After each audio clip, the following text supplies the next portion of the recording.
سر سید احمد خان نے علی گڑھ مسلم یونیورسٹی کی صورت میں مسلمانان برصغیر کو ایک ایسا پلیٹ فارم عطا کیا جہاں علم و عرفان، شعور و آگہی کے علاوہ طالب علموں کو تہذیب و روایات کی پاسداری بھی سکھائی جاتی ہے۔ یوں اس درسگاہ سے فارغ التحصیل ہونے والے طالب علم خواہ دنیا کے کسی بھی خطے میں جا بسیں، اپنی تہذیب و روایات کے امین بن جاتے ہیں۔ ایسی ہی ایک مثال شمالی امریکہ میں علی گڑھ المنائی ایسوسی ایشن نے گزشتہ 4 اشروں سے اردو مشاعرے کی صورت میں قائم کر رکھی ہے۔ امریکہ میں محبان اردو کو ان کی زبان اور تہذیب سے جوڑے رکھنے کے لیے مشاعرے کا اہتمام اتنا آسان نہیں تھا۔ 70 کی دہائی میں اس کام کا بیڑا واشنگٹن میں ڈاکٹر عبداللہ نے علی گڑھ المنائی ایسوسی ایشن کی صورت میں اٹھایا، جو اجتماعی آواز کی طاقت پر یقین رکھتے ہیں۔ 1968 میں امریکہ میں پڑھ رہا تھا، وہاں سنی بفلو میں، state university of new York Buffalo. وہاں پہ وہ زمانہ ویتنام وار چل رہی تھی اور ڈیمانسٹریشن ہو رہے تھے، اور اس ڈیمانسٹریشن میں ایک وہاں کی اسٹوڈنٹ یونین کی سیڑھیوں پہ بیٹھا ہوا ایک ڈیمانسٹریشن دیکھ رہا تھا، تو مجھے پہلی دفعہ یہ محسوس ہوا کہ لوگوں کی جو اجتماعی آواز ہے، کلیکٹیو وائس، اس میں کتنی طاقت ہوتی ہے۔ تو ہمیں یہ خیال آیا، اسی زمانے میں ہندوستان میں ایک مہم چل رہی تھی پارلیمنٹ میں کہ علی گڑھ مسلم یونیورسٹی کا نام بدل کر کے مسلم ہٹا دیا جائے، تو ہم نے خیال آیا کہ اگر ہم دنیا کے تمام کیپٹلز میں ایک ایک علی گڑھ المنائی ایسوسی ایشنز ہوں تو شاید ہماری کلیکٹیو آواز کچھ اس میں زور ہوگا۔ مگر کیا امریکی سرزمین پر اردو مشاعرے کی طرح ڈالنا آسان رہا ہوگا؟ ڈاکٹر عبداللہ پرانی یادوں کو تازہ کرتے ہوئے اسے ایک مشکل سفر قرار دیتے ہیں۔ پہلے مشاعرے میں تقریباً 17 شعراء تشریف لے آئے تھے، اور وہ سب امریکہ ہی میں مقیم تھے، اور یہ سلسلہ مشاعروں کا 1975 سے لے کر کے 1982 تک صرف مقامی شعراء پڑھ رہے تھے۔ 1983 میں پہلی مرتبہ فراز صاحب اور مجروح سلطان پوری یہاں پہ آئے، مشاعرے میں شریک ہوئے۔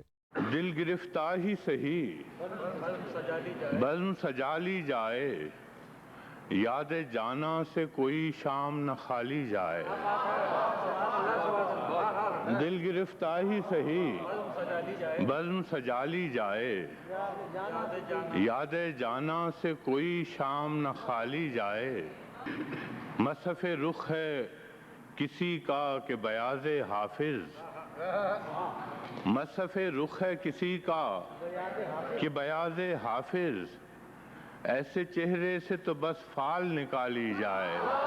اور پھر 84 میں کافی لوگ تھے، علی سردار جعفری تھے، امجد اسلام امجد، پروین شاکر تھی۔ کچھ تو ہوا بھی سرد تھی، کچھ تھا تیرا خیال بھی، کچھ تو ہوا بھی سرد تھی، کچھ تھا تیرا خیال بھی، دل کو خوشی کے ساتھ ساتھ ہوتا رہا ملال بھی۔ ڈاکٹر عبداللہ مشاعرے کی کامیابی کے لیے تنظیم کے کارکنان کے کردار کو سراہتے ہیں۔ علی گڑھ کے لوگ جب یہاں ایک ساتھ کام کرنے لگتے تو اس میں تھوڑی سی خود غرضی دبا دیتے ہیں کہ نیٹ رزلٹ آنا چاہیے، بعد میں بھلے ہی جھگڑا کرتے رہیں، بحث کرتے رہیں، جو کچھ بھی کیا خرابی ہو کیا نہیں۔ اس کے انتظام میں یہ کہ ڈسٹریبیوشن پوری ایک لسٹ بنا کر کے کہ کس کے ذمے کیا کام ہے، اس میں پھر کم سے کم انٹرفیئرنس ہوتا ہے، پوری ڈیٹیل کر لیتے ہیں۔